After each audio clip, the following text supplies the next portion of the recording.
नमस्कार दोस्तों, स्वागत है आप सभी का आज के मुख्य समाचार के इस वीडियो में, जहां हम आपके लिए हर दिन लेकर आते हैं देश और दुनिया की तमाम बड़ी खबरें। एक एक करके 50 बड़ी खबरों को सिर्फ 10 मिनट में जानेंगे। वीडियो के साथ अंत तक बने रहें। साथ ही आपसे एक छोटी सी रिक्वेस्ट है, अगर आपने अभी तक इस वीडियो को लाइक नहीं किया तो लाइक जरूर कर दें। साथ ही वीडियो के नीचे दिए गए इस लाल रंग के सब्सक्राइब बटन को दबा लें और इस घंटी को भी दबाएं ताकि आपको दिन भर की बड़ी खबरों की जानकारी लगातार मिलती रहे। तो चलिए दोस्तों, वीडियो को फटाफट शुरू करते हैं। अब रेल का सफर होगा और सुहाना, यात्रियों की सुरक्षा आरपीएफ अफसरों के हाथों में होगी। जी हाँ, रेल सफर के दौरान ट्रेन यात्रियों की सुरक्षा की कमान अब रेलवे सुरक्षा बल यानी आरपीएफ के अधिकारियों के हाथों में होगी। नई व्यवस्था के तहत ट्रेनों में तैनात आरपीएफ एस्कॉर्ट टीम का नेतृत्व सहायक उप निरीक्षक करेगा। इसके अलावा आरपीएफ प्रभावी निरीक्षक ट्रेनों का औचक निरीक्षण करेंगे। डिवीजन और जोनल मुख्यालय के वरिष्ठ उप सुरक्षा अधिकारी समय समय पर ट्रेनों की सुरक्षा व्यवस्था की समीक्षा करेंगे। इसका मकसद करोड़ों रेल यात्रियों के सफर को सुरक्षित बनाना और ट्रेनों में होने वाले अपराध पर अंकुश लगाना है।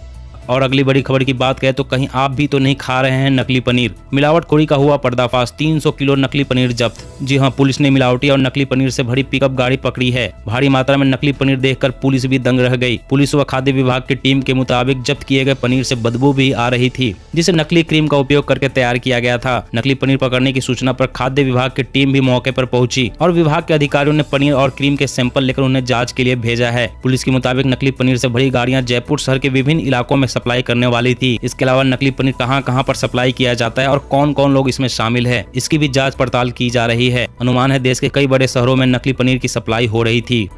और अगली बड़ी खबर की बात करें तो अरुणाचल प्रदेश में चीनी बॉर्डर के पास सेना ने तैनात की L-70 एंटी एयरक्राफ्ट गन। दुश्मन पर अब लगेगा और सटीक निशाना। जी हां, पूर्वी लद्दाख और अरुणाचल प्रदेश में भारत चीन सीमा पर जारी तनाव के बीच भारत ने अरुणाचल प्रदेश के तवांग में एंटी एयरक्राफ्ट गन L-70 तैनात किया है। ऊंचे पहाड़ी इलाकों में होवित्जर और स्वीडिश बोफोर्स तोपों की तैनाती पहले से ही है। कैप्टन ने बताया कि L-70 एंटी एयरक्राफ्ट गन सभी तरह के मानव रहित वाहनों, मानव रहित जंगी विमानों, हेलीकॉप्टर और आधुनिक विमानों को निशाना बना सकता है। इसे तैनात करने के पीछे सेना का मकसद पूर्वी लद्दाख में गतिरोध के बाद चीन के आक्रामक रुख के मद्देनजर भारतीय सेना की समग्र मारक क्षमता को बढ़ाना है। इसके अलावा किसी भी आपात स्थिति में भारतीय सेना को कोई परेशानी न हो, इसके लिए भी इसकी तैनाती की गई है ताकि चीन की किसी भी हरकत का मुंहतोड़ जवाब दिया जा सके। और अगली बड़ी खबर की बात करें तो ड्राइविंग के दौरान गूगल मैप का ना करे इस्तेमाल पड़ सकता है आपकी जेब पर भारी। जी हाँ, आज के दौर में किसी से रास्ता पूछने के बजाय नेविगेशन के जरिए मंजिल तक पहुंचना लोग ज्यादा पसंद करते हैं। यही वजह है कि दिनों दिन गूगल मैप का इस्तेमाल बढ़ता ही जा रहा है। लेकिन अगर आप ड्राइविंग के दौरान हाथ में मोबाइल लेकर गूगल मैप का इस्तेमाल करते हैं तो ये आपकी जेब पर भारी पड़ सकता है। अभी हाल ही में दिल्ली में एक शख्स का चालान पुलिस ने काटा था। कार चालक ने तर्क दिया था कि वो किसी से बात नहीं कर रहा था,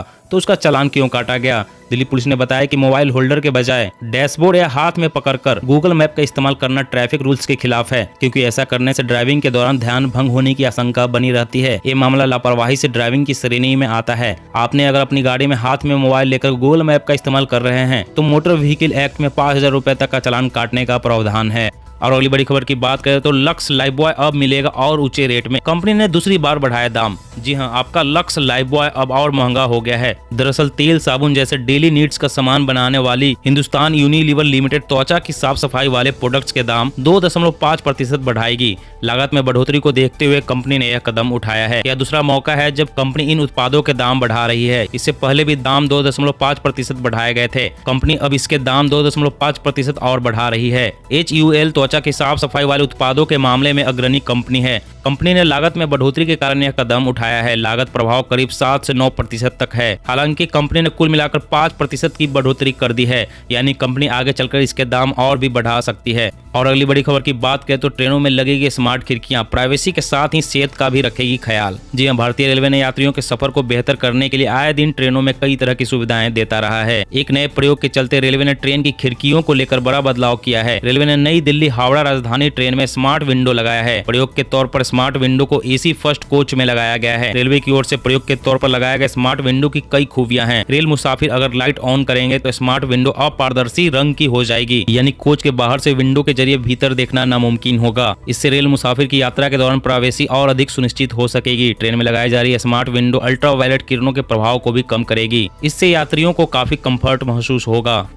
और अगली बड़ी खबर की बात करें तो अब ट्रेन या प्लेटफॉर्म पर बीड़ी सिगरेट पीने वालों पर होगी सख्त कार्रवाई। जी हां, ट्रेन या प्लेटफॉर्म पर बीड़ी या सिगरेट पीने वालों के खिलाफ रेलवे मंत्रालय सख्ती बरतेगा। इसके लिए देश भर में अभियान चलाने का फैसला लिया गया है। पहले एक सप्ताह लोगों को जागरूक किया जाएगा, इसके बाद ऐसे लोगों के खिलाफ कार्रवाई की जाएगी। साथ ही प्लेटफॉर्म, यार्ड या फिर वॉशिंग लाइन पर आग जलाकर या अंगीठी में खाना बनाने वाले पर भी कानूनी कार्रवाई की जाएगी। रेलवे मंत्रालय के अनुसार ट्रेनों में होने वाली आग की घटनाओं और इससे होने वाले नुकसान को ध्यान में रखते हुए स्मोकिंग के खिलाफ विभिन्न जोनों में 7 दिन तक जागरूकता अभियान चलाया गया है। इसके बाद नियमों का उल्लंघन करने पर कानूनी कार्रवाई की जाएगी। फाइजर बायोएनटेक कोरोना वैक्सीन की तीसरी खुराक 95.6% प्रभावी। जी हां, देश में कोरोना के खिलाफ वैक्सीनेशन अभियान तेजी से जारी है। इस बीच एक नई स्टडी सामने आई है। बताया जा रहा है कि फाइजर बायोएनटेक कोरोना वैक्सीन की तीसरी खुराक 95.6% प्रभावी है। इससे पहले एक रिसर्च में यह भी दावा किया गया था फाइजर वैक्सीनेशन बेहद संक्रामक डेल्टा समेत SARS-CoV-2 वायरस के अलग अलग वेरिएंट के खिलाफ भी सुरक्षा देती है। ऐसे में बताया जा रहा है कि वैक्सीन की तीसरी खुराक कोरोना के खिलाफ 95.6% असरदार है। दरअसल ये स्टडी ऐसे समय में सामने आई है जब भारत फाइजर बायोएनटेक और मॉडर्ना से कोरोना वैक्सीन नहीं खरीदेगा। और अगली बड़ी खबर की बात करें तो छत्तीसगढ़ सरकार का बड़ा फैसला। MRP से आधे दामों पर मिलेगी दवाइयां और सर्जिकल इंस्ट्रूमेंट्स। कई शहरों में शुरू हुए मेडिकल स्टोर। जी हां, प्रधानमंत्री जन औषधि केंद्रों के बारे में तो आप जानते ही होंगे, जहां बेहद कम कीमत पर दवाएं मिलती है। अब छत्तीसगढ़ सरकार ने भी एक खास मेडिकल स्टोर योजना की शुरुआत की है। इस योजना का नाम है Shri Dhanvantari generic medical store योजना। इस स्कीम के तहत खोले गए दवा दुकानों में आधी से भी कम कीमत पर दवाएं मिलेगी। राज्य जनसंपर्क विभाग के अधिकारियों ने बताया कि इन मेडिकल स्टोर्स पर 50 से 71% तक कम कीमत पर जेनेरिक दवाइयां उपलब्ध होगी। इन दवा दुकानों में अनिवार्य रूप से 251 प्रकार की जेनेरिक दवाइयां और 27 सर्जिकल उत्पाद की बिक्री होगी। आम लोगों के लिए राहत भरी खबर है। देश में 7 से 11 साल के बच्चों के लिए जल्द आएगी कोवैक्सीन। तीसरे फेज का ट्रायल शुरू। जी हां, देश में 7 से 11 साल के बच्चों के लिए कोरोना वैक्सीन का इंतजार जल्द खत्म होने जा रहा है। पुणे स्थित भारतीय विद्यापीठ मेडिकल कॉलेज बच्चों के लिए कोवोवैक्स वैक्सीन के दूसरे और तीसरे फेज का ट्रायल शुरू हो गया है। कोवोवैक्सीन का ट्रायल 7 से 11 साल के बच्चों पर किया जा रहा है। बच्चों के लिए कोविड वैक्सीन का ट्रायल भारत में शुरू हुआ है और इस उम्र के बच्चों के लिए रजिस्ट्रेशन की उम्र 2 साल से लेकर 17 साल के बीच है। कोवोवैक्स वैक्सीन भारत बायोटेक की कोवैक्सीन और जायडस कैडिला की जैकोव डी के बाद बच्चों पर ट्रायल किए जाने वाली तीसरी कोविड वैक्सीन है। और अगली बड़ी खबर की बात करें तो देश में 60% बच्चे सोशल मीडिया पर मौजूद हैं। सिर्फ 10% को ऑनलाइन स्टडी पसंद है, बाकी के लिए स्मार्टफोन मतलब गेमिंग और चैटिंग।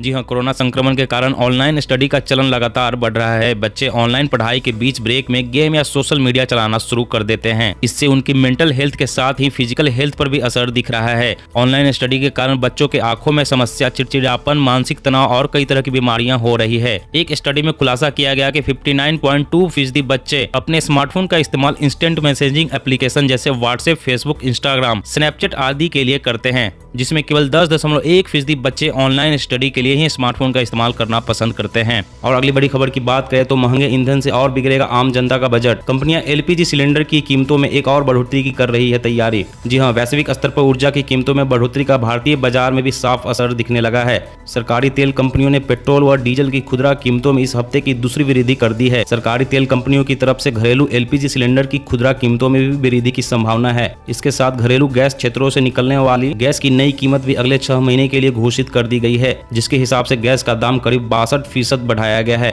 एक साथ सभी ऊर्जा विकल्पों की कीमतों में बढ़ोतरी हो रही है। यह आम जनता के बजट पर तो भारी पड़ेगा ही। और अगली बड़ी खबर की बात करें तो अगर 2000 रुपए का नोट फट जाए तो बैंक बदलने में कितनी रकम देंगे, जाने RBI के नियम क्या कहते हैं। जी हां, रिजर्व बैंक ऑफ इंडिया यानी RBI ने फटे नोटों के रिफंड पर नियम बनाए हुए हैं। केंद्रीय बैंक के इन नियमों के आधार पर ही बैंक ग्राहकों को फटे नोटों के बदले रिफंड जारी करते हैं। फटे नोटों को बैंक में जाकर बदला जा सकता है। नियमों के मुताबिक कितना रिफंड मिलेगा या इस पर निर्भर करता है कि आपका नोट कितना फटा हुआ है। RBI के मुताबिक 2000 रुपए के नोट का 88 वर्ग सेंटीमीटर होने का पूरा पैसा मिलेगा, वहीं 44 वर्ग सेंटीमीटर पर आधा ही मूल्य मिलेगा। इसके साथ ही सभी तरह के नोटों को बदलने के लिए बैंक बाध्य नहीं है। अगर कोई नोट पूरी तरह से तहस नहस या जल चुका है तो बैंक नोट बदलने से इनकार कर सकते हैं। नोट नकली नहीं है तो उसे जरूर बदला जा सकता है। यह सर्विस बैंक द्वारा मुफ्त में दी जाती है। यूपी में शराब और बियर की दुकानों पर अब नहीं दिखेगा सरकारी ठेका, योगी सरकार का आदेश।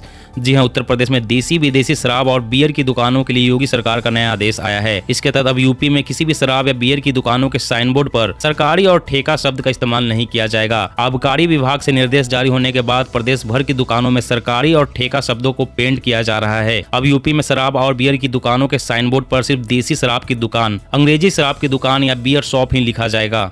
और अगली बड़ी खबर की बात करें तो कार रखने वालों के लिए बड़ी खबर, अगर की यह गलती तो इंश्योरेंस क्लेम हो सकता है रिजेक्ट। सुप्रीम कोर्ट ने भी दी मंजूरी। जी हाँ, सुप्रीम कोर्ट ने कहा कि अगर किसी वाहन का रजिस्ट्रेशन वैध नहीं है, उस वाहन के लिए इंश्योरेंस क्लेम को अस्वीकार भी किया जा सकता है। उच्चतम न्यायालय ने अस्थायी पंजीकरण वाली कार की चोरी के दावे को खारिज करते हुए कहा कि अगर वाहन का वैध पंजीकरण नहीं है तो बीमा दावे से इनकार किया जा सकता है। पीठ ने कहा कि अगर पॉलिसी के नियमों और शर्तों का मौलिक उल्लंघन होता है तो बीमा राशि का दावा खारिज करने योग्य है। शीर्ष अदालत ने कहा कि चोरी के दिन वाहन को वैध पंजीकरण के बिना चलाया या उपयोग किया जाता है तो यह मोटर वाहन अधिनियम का स्पष्ट उल्लंघन है, जिससे बीमाकर्ता पॉलिसी को अस्वीकार करने का अधिकार देता है।